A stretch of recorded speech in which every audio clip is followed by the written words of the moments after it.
I'll learn about that over the radio anyway for the whole world to hear about it. 12 just wrecked us. Not even sure I touched him. Just watch him here. He's going to do something stupid.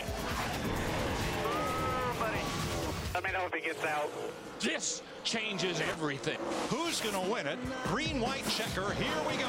Ryan Newman gets the lead off turn 2. Jeff Gordon coming.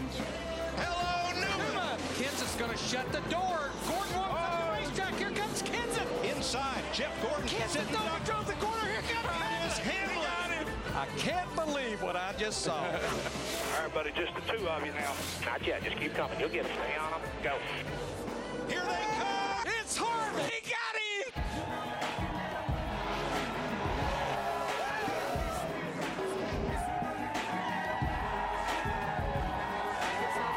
I mean, that's 1/3 of the season. 5 of the 12 races have gone to overtime or overdrive, whatever you want to call it. And we had at Talladega a record number of lead changes. So whatever NASCAR wanted to do to create more excitement, some of the adjustments in the rules seems to work. I think everything that they did this year has really helped these guys. But I think the key has to be telling these drivers, go back and do what you do best. They've been racing. Haven't been riding around, scoring points. They've been out there driving the wheels off these cars so far this year, Darrell, and it's been exciting. Have at it, boys. Is that what it was? But when I walked in into Daytona back in February, I could just feel a difference.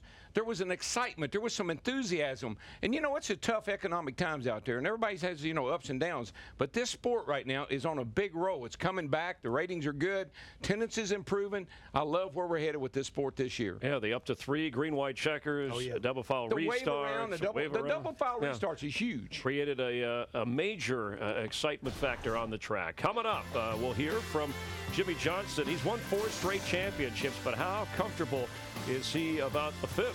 Darrell will ask him.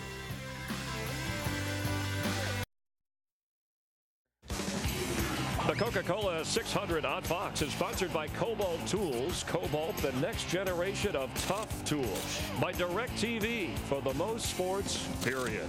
And by FedEx, we understand you need reliable shipping options. FedEx. A busy couple of weeks for Jimmy Johnson in Charlotte, helping our football analyst Tony Siragusa from Fox build a man cave for Jimmy's father, Gary. The decked-out room including an underground parking spot for his Harley. Lowe's and Jimmy hosting a concert starring Darius Rucker in support of the USO and newly created Lowe's USO Family Fund. And you can support the cause by texting USO to 50555. That's 50555. Make a $5 donation to the Lowe's USO Family Fund, especially this weekend. We appreciate your support. Jimmy Johnson won 3 races already this season, but he's also failed to finish 3 races. And to make matters even worse, his teammate Jeff Gordon publicly complained about Johnson being the cause of some wrecks. Darrell sat down to talk with a 4-time champ who's experiencing a season unlike any other. I have to ask you about the beard because that's the most obvious thing, and you know me. Who are you aggravating this time? Who else? Chad. I mean, there's nothing that gets under his skin more, and figured I'd just kind of probe him a little bit. I was Jeff Gordon, okay? And I'm sitting here and I said, here's Jimmy's setup sheet. And I know everything he's doing, but he still beats me. That's got to be a little bit of that's got to aggravate him a little. That's got to annoy him a little bit. Is that part of that teammate thing where you two have kind of had a little run-in here lately? It all adds to it. Things happen, man. You're out there racing. We both have egos. We both want to be champions. We both are champions. Stuff builds up from time to time. It's just part of it.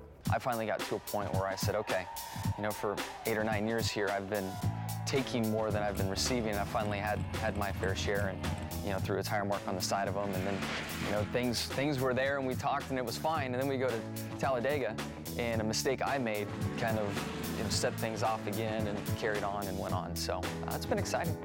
The radio was great. 4 times a little upset. Oh, 4 times a little upset. That's a compliment, really. Yeah, it is. You are a 4-time champion, same as him. I just kept my mouth shut on the radio, and he had an open mic essentially to come up with some really good witty comments about me. Good one-liners. I missed my opportunity. You've been in that teammate situation. I mean, you guys help each other, you work together, but damn, he's the guy you're fighting with each week to win races and championships, so it's tough. When we get to Daytona in February, is it going to be 5? Or have you thought about, what if you don't win number 5? Man, I'm a realist. I didn't think winning 4 in a row was possible, so I'm not sure 5 is. And it hasn't happened for Earnhardt, for yourself, for Petty, for the greats for a reason, and it's tough to do. And the thing I've watched Jeff over the years do, and other great teammates I've worked with in the past, you know, they're at their peak, and it's easy when you're there. But how do you handle things on the other side of that? And I've seen a lot of people handle it well, and then not so well, and I want to be in that well category. And I know at the end of the day, if I leave the racetrack in this season, knowing that we did everything we could and we got beat, I can live with that. But if I drop the ball, or we're not prepared, or something goes on inside of our team, I'm going to be disappointed. But if we get beat, and it's going to happen at some point, then we got beat. Whatever happens, he is a classy champion. And, you know, he hasn't been the same since the return of the spoiler and since the spat with Jeff Gordon. Which one do you think has affected him more, Darrell? When Richard Petty or Cale Yarborough or even Bobby Allison would come to me and complain about the way I drove, it affected the way I drove. Cut in, huh? Why? Because they were bigger stars in the sport. And I think Jeff Gordon and Jimmy Johnson's relationship, I think Jimmy Johnson looks up to Jeff Gordon. Jeff Gordon's not happy with me and the way I'm driving. I think I might need to lay low for a little while and let this all cool off and blow over. I think that might be about where he is. Well, you know, Jeff may be using some of your psychology that you used on Bill Elliott back in 1985, Chris, getting in his mind off the racetrack as well as trying to beat him on the racetrack. That's kind of important. But so, along the same lines, when you talk about Jimmy Johnson, what I love about him, he's not changed being a 4-time champion, and I don't think he is going to change when he does lose that championship. Yeah, remember, he doesn't get a ride if it's not for Jeff Gordon. So the relationship, close but somewhat fractured. Over the past 89 races, Jimmy Johnson's won 21 of those. His teammate, 4-time Cup champion Jeff Gordon, has won just once. This year, bad luck has kept Jeff from victory lane. He's led the most laps of any driver so far during the year. He's finished 3rd twice, 2nd twice, and no doubt he'll soon finish 2nd to none. Here comes Jeff Gordon. That 24 car is not playing today. Hey, Jeff Gordon is flying, and He's pretty much in his own zip code in that 24 car. nobody's catching Jeff Gordon. Well, Jeff Gordon has led more laps than any other driver this year. He has finished 2nd or 3rd in fully a third of his races, but no big trophy is tonight. I certainly hope so, and this team hopes so. It's a great event here on Memorial Day. We've got the Stars and Stripes on the DuPont Chevrolet, so you know, we've just had a fantastic year, and I took us out of contention Saturday night, so I'm hoping that you know, over 600 miles we can show everybody what we've got. But I want to say thanks to you guys too at Fox. Fantastic job this season, and I know this is your last race, but it's been a pleasure, and we'll see you next year. Thank you, and best of luck tonight, Jeff. Thank you. It's great, the Daytona 500. Well, it's like we're stepping away for a little bit. But Jeff Gordon, I want to show the other side of that Jimmy Johnson. He got into the head. Other people seem like they couldn't get into the head of Jimmy Johnson, but maybe Jeff did. Well, I think some part of that's the friendship. But if you're going to work on the guy that you got to beat, right? And I think that Jeff Gordon is trying to make Jimmy Johnson uncomfortable when he's around him, even off the racetrack. Oh. You know, they can't avoid each other. They're going to see each other in the garage. You're going to have team meetings. And so I think Jeff Gordon is playing a pretty smart head game right now on his old buddy. So my teammates win it with the same kind of equipment. Why shouldn't I? Well, I mean, he wants his crown back, you might say. Yeah, Jeff has been a 4-time champion, and he wants it back. And unfortunately, his friend and a guy he's seen a lot of. You know, one thing that Jeff's carrying his little girl there that's so important to him, he wants her and his new son to see him win races and be successful. I think he's really, really pushing hard to make that happen. He's definitely motivated. Yeah, Jimmy said things changed in our single days. You know, now we're having kids, we're married. It's a little bit different. We said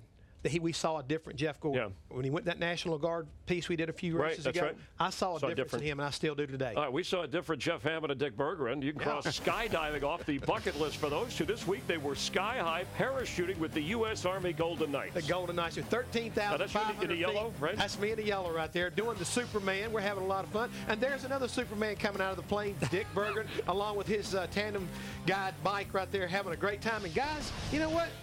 You need to come on and try it sometime. You're never too old. I'm too yellow to jump. Have you ever noticed how they dive out of that plane? They don't look down. They just keep looking up. Oh, God, please. Help me. Somebody up there is looking out for me. Come on, guys. All right, well, let's take a look at the Verizon checklist. Your crew chief thoughts for the race tonight. Yeah, I come up with some things a little bit different this time, guys.